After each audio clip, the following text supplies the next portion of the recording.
ताजं तवानं करणारं आणि पोटाला आराम देणारं असं मसाला ताक बनवणार आहोत। उन्हाळ्यात शरीरालाही थंडावा देणारं आणि पचायलाही हलकं असणारं असं। तर चला मग सुरू करूया। मसाला ताक करतो त्याच्यासाठी मी इथं नाही का मिक्सरचं भांडं घेतले आणि अर्धा वाटी हे दही घेतले। तर मसाल्यासाठी लागणारे जे ताक आहे ते आधी बनवून घेतोय।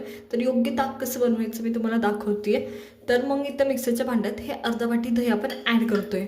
आता पाणी न टाकता हे घुसळून काढायचं। पाणी टाकलं तर सगळं किचन खराब होईल हे लक्षात घ्या।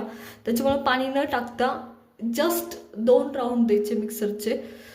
2 वेळा चालू बंद तुम्ही मिक्सर केला की तुमचा दही व्यवस्थित फेटलं जातं आणि ताकला योग्य असलेला थिकनेस त्याला भेटतो, स्मूथनेस त्याला भेटतो। तर चला सुरू करूया।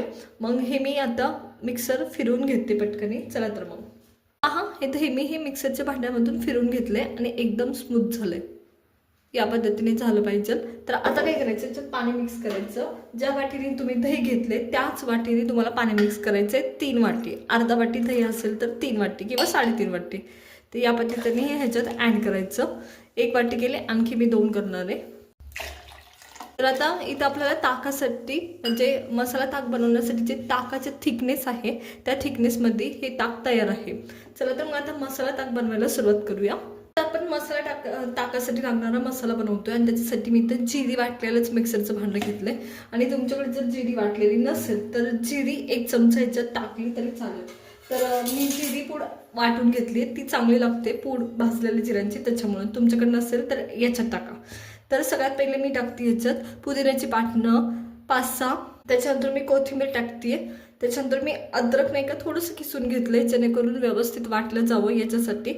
आणि 1 मिरची जी माझ्याकडे इथं मोठी आहे ती टाकते।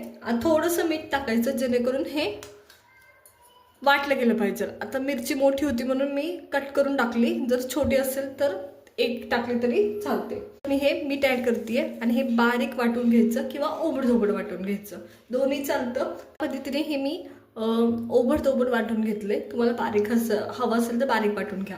तर चला आता मसाला ताक बनवूया। ताक बनवण्यासाठी मी तर बाउल घेतलाय आणि त्याच्यात मी ताक ऍड करून घेते या पद्धतीने। सगळं जेवढं तुम्हाला करायचं तेवढं आणि हलवून घ्यायचं। खूप वेळ जर ठेवलं असेल साईडला, नाहीतर ताक मधलं दही खाली होतं आणि पाणी वरती। इथं मी ताक हे साईडला काढून घेतले। आता जिरे पूड मी याच्यात ऍड करते। तुम्हाला हवी तेवढी तुमच्या चवीनुसार करायच्या असतात ह्या सगळ्या गोष्टी, त्याच्यामुळं मी इथं अर्धा चमचा माझ्या चवीनुसार ऍड करते। त्याच्यानंतर इथं मी मिरपूड घेतली आहे, इथं आहे ती करते। मिरपूड थोडीशी तिखट असते त्याच्यामुळं तुम्हाला हवी तेवढी करा। इथं मी थोडीशी करते, अगदी पिंच एवढी। त्याच्यानंतर मी इथं नाही का आपण बनवलेला मसाला ऍड करते थोडासा या पद्धतीने आणि हे मिक्स करून घेते। आता याच्या व्यतिरिक्त साखर तुम्हाला आवडत असेल, थोडंसं आंबट गोड असं आवडत असेल तर तुम्ही साखर सुद्धा ऍड करू शकता। मीठ एक ऍड करणार आहे मी याच्यात चवीनुसार। तुम्ही मसाल्याला पण मीठ टाकलंय हे लक्षात ठेवायचं मीठ ऍड करताना। चला मसाला ताक तयार आहे, पटकरी साईडला काढूया। तयार आहे एकदम झटपट असं आपलं हे ताजं तवानं करणारं मसाला ताक, त्याच्यामुळे नक्की ट्राय करा।